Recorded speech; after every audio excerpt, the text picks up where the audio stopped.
Hello, cheers for checking out today's episode. So we've got what is affectionately known as Trigger's Broom. So those of you that know the story of this car, basically, yeah, Trigger's Broom. I don't think there's anything on here that's now from the original eBay purchase.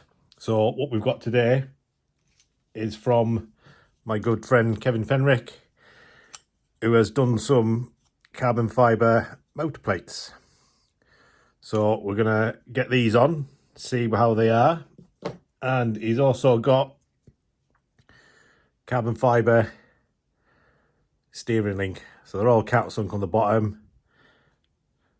So we're going to get these fitted today on the Trigger's Broom. So those of you that know Kev Fenrick, he does a lot of the Yokomo wheel adapters. He does the little lay shaft bearing holders. So they're on there. So yeah, we'll get the gearbox off and we'll get to it.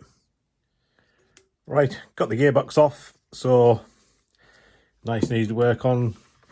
So the seal, those of you that seen my earlier cougar videos, basically all this dirt up in there, it can get into the gearbox, but by putting on some glazing tape just round there where it goes, it does form a nice tight seal, and everything in there is pretty much spotless. It won't keep absolutely everything out, especially seeing as I only put two screws, three. I normally don't put the top one in, but yeah, just two screws is all I normally put. Then if you do need to change it, it's a lot easier. So we need to pull this apart, and then we'll see how the carbon bits fare up. Right, got it all pulled. So yeah, everything's a nice match. Both sides, all the holes are there. So if you're pulling your diff out for whatever reason, obviously you don't always need to retension. Basically, wherever you have this clocked, so when this come out, it was all clocked over it just before 12. So just line it back up, and then we shall see how these go in.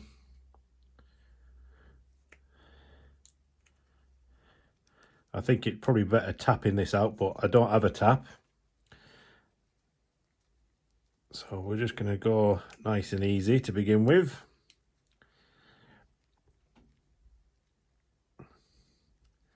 Don't need to be mega tight, they're only holding it in. But yeah, they're going in nicely. So I remember now why there's three in this, and I think it's because with the carbon chassis, I don't think you can fit the bottom one in. I'm not 100% sure if that's why, but I think that was the issue that I had. But like I say, I normally just run two, because if you ever do need to alter the tension on it, you've only got the two to do as opposed to the three on there. So that's the first eccentric in. That's in nice. They're all flush. So what are we doing? Clocking at 11. Have I gone wrong here? That's that way. Yeah. That one there.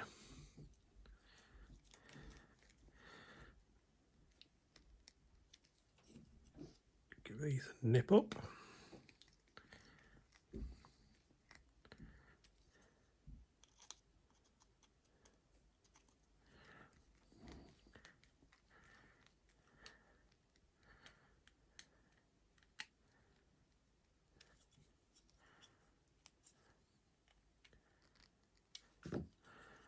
But yeah, they're taking nicely.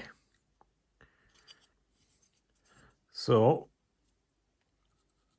I'll get it all whacked together and we'll jump back. Right, that's them all on. So these, I don't think Kevin's got these basically out advertised at the moment. I know he's got these out on eBay, so you'll have seen these on eBay. We're going to fit this next. The motor plates, basically, they're on. Yeah, everything was fine. Kevin kindly sent me these out, didn't charge me. I got him to do some bits for my Turbo Scorpion, which will all be revealed later on, but yeah, really nice. Everything's gone in.